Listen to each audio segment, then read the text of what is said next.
Hey guys, welcome back. In this video I want to show you how to start running the first MVC project or my first MVC website, and also I'm going to talk more about the web servers. So let's begin.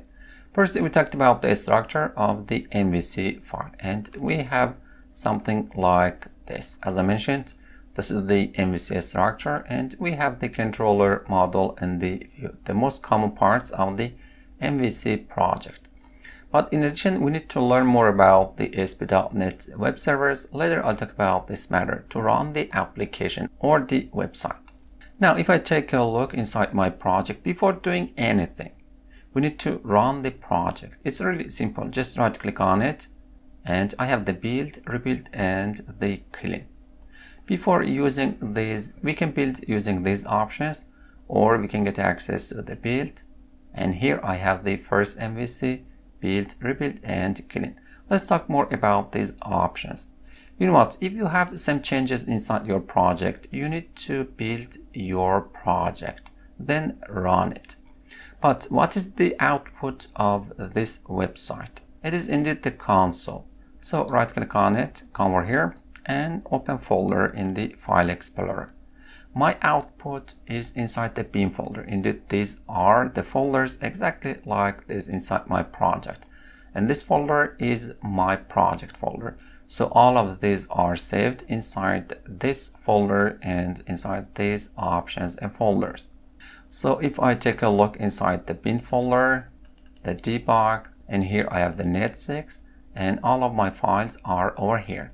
I can easily delete this, so I haven't anything over here. So I need to build my project. Right click over here. To do that, I have two options. First, the build and the rebuild. I can easily select the build because I haven't any output file over here. So this is the build. Also, I have the clean. So right click over here. And if I clean, everything will be deleted over here. And also I have the rebuild. That is a combination of the build and clean. And I can easily select the rebuild to delete everything and to build the project. Most of the cases, the build and rebuild are the same thing, so no worries about anything. And the question is when to use the build and when to use the rebuild. When you have some small changes inside your project, you can easily come to this and select the build. Then the changes will be updated and will be reflected to the output. But sometimes we need to rebuild the project to delete the entire files over here and indeed inside this folder and build the project entirely. In these situations, we can easily use the rebuild.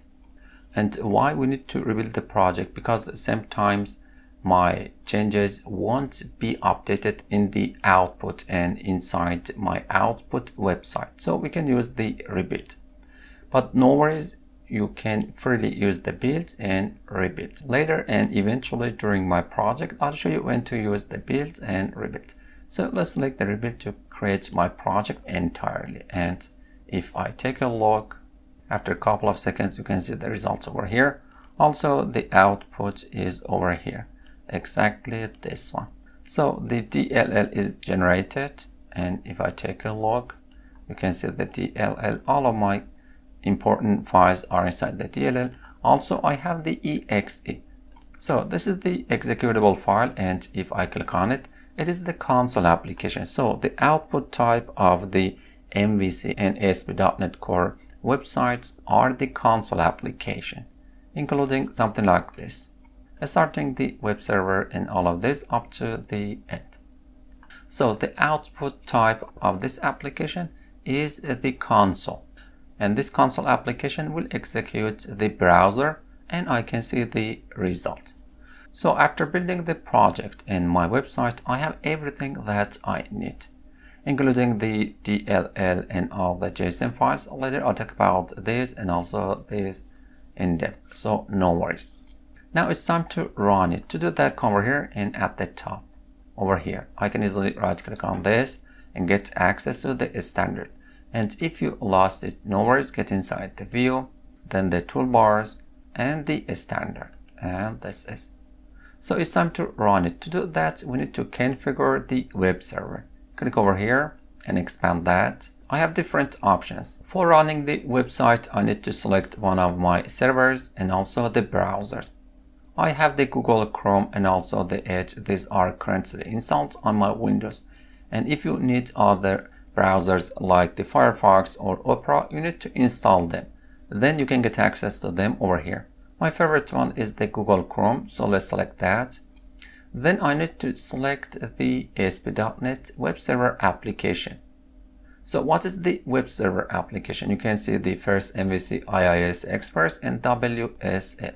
For better understanding, let's take a look over here inside my whiteboard. What is the ASP.NET Web Server application? Indeed, the ASP.NET Web Server application is an application or a kind of application to execute and show the website. So the main duty of the web server is running and executing the website inside my project. We have different options. The first one is the IIS. You can see the IIS over here. If I take a look, this is the IIS or IIS Express, no worries. And it is compatible with the Windows. You can see it over here. It's only run on the Windows operating system. And also it's my favorite one. Then I have the Kestrel. The Kestrel is the multi-platform open source web server application, and we can run it on the Windows, Linux, and the Mac operating systems.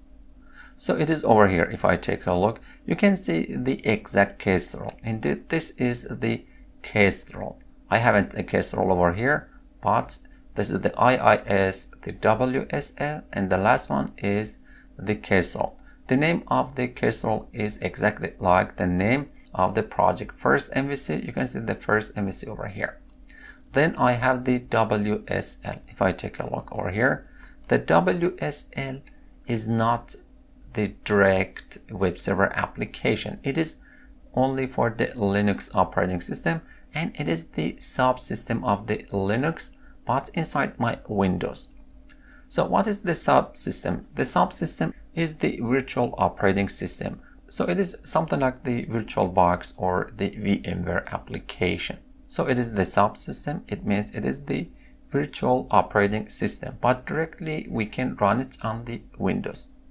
And it is only for the Linux. So my favorite one is IIS because I'm currently using the Windows. Also you can use the Kestrel because it is multi-platform. I don't want to work with the WSL because it needs to be installed and also it needs more configuration. So my favorite one first is IIS, then the Kestrel if I want to work with the different operating systems.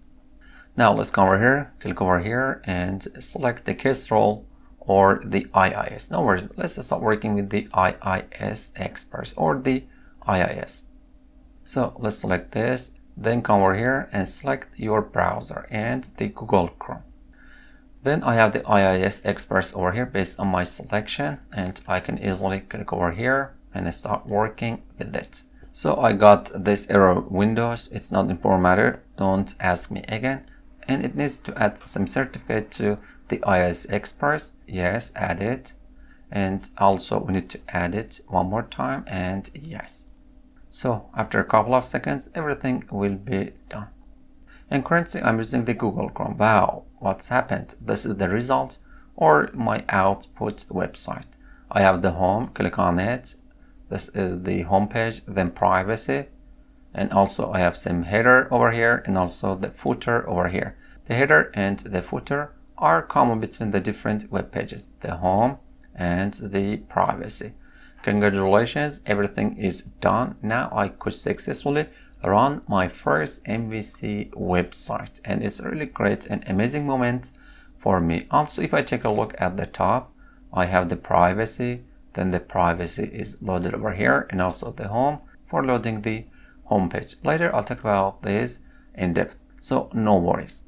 And also I can use the next one, come over here and come to this. Let's select the next one, something like the Kestrel, the first MVC, and run it. So let's run it, click on that, and if I take a look after a couple of seconds, so this is the result. I have the local host, then this number, the port number, and the home and the privacy. Indeed, we have the same result, but the different ASP.NET web servers. And also after running it, I have the console application. And if I zoom in, so I have the local host over here and all the settings that are running to execute this website. And if I close this, as I mentioned, the output type of this project is the console. So let's select the IIS and let's see the result. After a couple of seconds, we have the results, but using the IIS. But there is a simple difference. In the IIS, we have all the icon that is added over here, and it is the IIS Express. So we can get access to it. Right click over here, and you can see my website, and it is on this address. And also I have all the options, something like the stop website or show all application, indeed all of my running applications. So as I mentioned, the IIS and the Kestrel are a kind of application or the web servers for running the website. I have the stop all or the close. So let's close this because we don't need to work with it directly. And I can see only the results over here. But in the Kestrel, we have the output console application, as I mentioned. Congratulations, we did it. Now we learned how to work with the build, rebuild, and clean, and also how to run the application using the different web servers. So what about the next step? In the next step, I'm going to talk more about these files and the structure of the MVC file in my project. It's time consuming, so let's talk about it in the upcoming tutorial. Thanks for your time.